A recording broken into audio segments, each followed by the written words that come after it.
এখানে এই এলাকায় শুধু এইটা না যে এটা এলাকা যে বলে শিল্প এলাকা, এই জন্য ধরেন যে এটা অনেক দিন যাবৎ একটা শিল্পেরও একটা কিন্তু অনেক সমস্যা ছিল এখানে।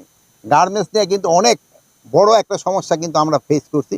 এটা কিন্তু মোটামুটি আল্লাহ দিলে একটা কন্ট্রোলের ভিতরে আসছে, এবং এখানে এই জন্য এটার স্ট্রেংথ অনেক বেশি। এখানে শিল্প পুলিশ আছে, এখানে সেনাবাহিনীও কিন্তু ডিপ্লয় করা আছে, এখানে র্যাব আছে, এখানে বিজিবি আছে, আর পুলিশ তো তাদের দায়িত্ব তারা করেই যাচ্ছে। তারপরে আপনারা দেখেন যেই সব ঘটনাগুলি ঘটছে, আমি অস্বীকার করবো না যে ঘটনা ঘটতেছে না, কিন্তু ঘটনার ঘটার সাথে সাথেই কিন্তু আমরা লোকজনদের কিন্তু আইনের আওতায় নিয়ে আসতেছি। এগুলি জন্য আমি আপনাদের কাছে একটু অনুরোধ করব, আপনারা একটু জনসচেতনতা বৃদ্ধি করতে হবে। কথা শেষ করে নেই, জনসচেতনতা একটু বৃদ্ধি করতে হবে। এই জনগণ সচেতন হবে। এই যে যারা যারা এই সব কিছু করতেছে, এটা তো ধরেন যে আমাদের এই পোলাপান, এগুলো কিন্তু একটু বুঝাইতে হবে যে অপকর্মগুলি থেকে তারা দূরে আসুক। আরেকটা জিনিস দেখবেন, আমাদের যে স্ট্যাটিস্টিক্স আছে, এটা কিন্তু যে খুব যে আগেও কিন্তু এরকম ঘটনা ঘটছে, বাট এখন হলো যেমন ধরেন আমি যদি যেহেতু অনেক আগে এখানে আমিও চাকরি করছি, আপনাকে যদি এরকম ডাকা হইতো, একটা ক্যামেরা পাওয়া যাইতো কিনা সন্দেহ। আমাদের যে একটা খেলার জন্য যদি একটা ক্যামেরাম্যানরে আনতে হইলে তারে অনেক করে চেষ্টা করে আনা হইতো।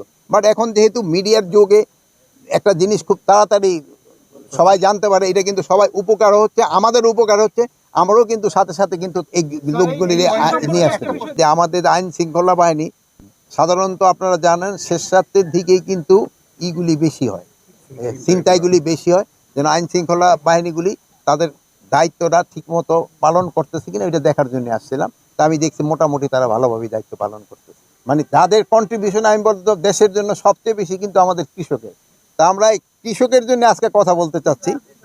আর কৃষকের জন্য আরেকটা হলো, আপনারা জানেন যে এক সময় আমাদের কৃষি জমি কতটুকু ছিল এবং জনসংখ্যা কত ছিল? 7.5 কোটি জনসংখ্যা ছিল, কৃষি জমি কিন্তু এর চেয়ে আরো অনেক বেশি ছিল। কিন্তু এখন জনসংখ্যা প্রায় 17.5 থেকে 18 কোটি হয়েছে, বাট কৃষি জমি কিন্তু কমে গেছে। তারপরেও কিন্তু কৃষকরা একটা ভালো উৎপাদন করে আমাদের কিন্তু মোটামুটি একটা স্যাটিসফ্যাক্টরি লেভেলে সবাই রাখছে।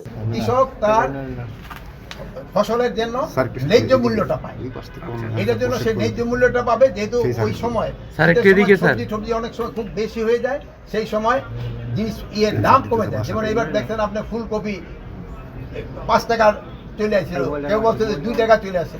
এটা বিক্রি করলে তো কৃষক এটার মাধ্যমে যদি যায়, তো যদি সেই কিছুদিন রেখে দিতে পারে এই ফুলকপিটা সে কতটি জায়গায় করবেন এগুলো আপনি কি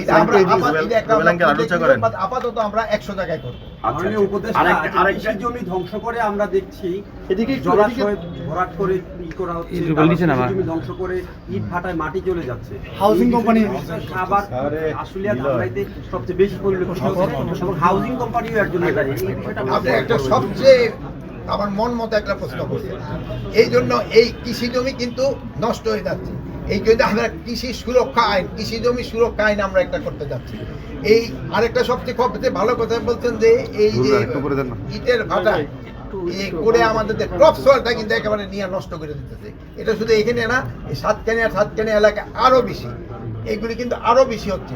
এটা যেন না হয়, যেহেতু এটা যদি হইতে থাকে ভবিষ্যৎ কিন্তু আমাদের জন্য অন্ধকার হয়ে যাবে। স্যার একটা শেষ প্রশ্ন স্যার, জনদাবি তোলা হয়েছে আপনার পদত্যাগ, আপনি পদত্যাগ করবেন কিনা এই ব্যাপারে আমি বহুবার কথা বলছি। স্যার আমার একটা লাস্ট প্রশ্ন স্যার, আপনি যেহেতু স্যার আপনাকে পাই না, আমরা হলো যে একটা মেসেজ জনগণকে দিবেন আপনি, যেটা হলো আমার কথা যে ধরেন এই যে টঙ্গীতে মানে যেহেতু পুলিশ নিষ্ক্রিয় বলবো বা এটা কারণে পরে জনগণ তাদের আইন হাতে তুলে নিয়ে নিজ হাতে আইন তুলে নেওয়া হয়েছে, ঝুলিয়ে রাখছে। এই ব্যাপারটা আপনি জনগণকে এবং আমি একটা কথা বলবো, জনগণকে বলবো যে আইন আপনারা নিজের হাতে তুলে নেবেন না, আর পুলিশকে বলবো তারা আরো বেশি অ্যাক্টিভেট হওয়ার জন্য, যেন এই ধরনের ঘটনা না ঘটে। আরেকটা জিনিস, ওই যে আপনি বলছিলেন যে এই এলাকায় আমরা এখানে পুলিশের স্যার একটু এদিকে প্লিজ স্যার, পুলিশের সংখ্যা বাড়ানোর জন্য আমরা চেষ্টা করতেছি। আমরা কিছুদিনের মধ্যে শুধু পুলিশ না, অন্যান্য স্যার একটু এদিকে তাকান প্লিজ স্যার। আচ্ছা, ভালো থাকেন, আমাদের জন্য দোয়া করেন।